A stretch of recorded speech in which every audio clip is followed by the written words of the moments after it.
Brought to you by GTA, your island, your network. The issue of delinking from the U.S. tax code and developing one for ourselves resurfaced recently in a forum sponsored by a University of Guam Masters of Public Administration class. The panel was made up of 4 members who have served on tax code commissions over the years. Their consensus: delinking is complicated. Former Governor Carl Gutierrez and his former Revenue Tax Director Joey Duenas.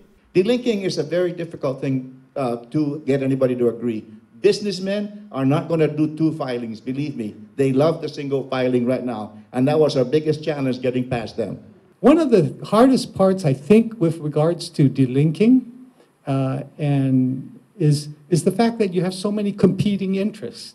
Former Senator George Bomba says it's a delicate balancing act to determine what level of taxation is needed that doesn't overburden the public but can still support necessary public services. Government still needs financial resources, education, public safety, public health. They don't generate revenues. The most recent Tax Commission member, Senator Michael San Nicolas, explains what some local economists and tax experts favor: sever and adopt. Guam would delink from the U.S. code, but keep everything in place. And then from there, bring in all the experts and go line by line through the code and say, if we change this or if we change that, what would the impact be? And then pursue those changes very, very carefully and piece by piece.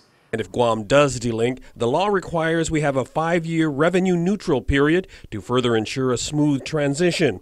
But timing is also important, say the panelists, because any change in the taxation system impacts the even bigger picture.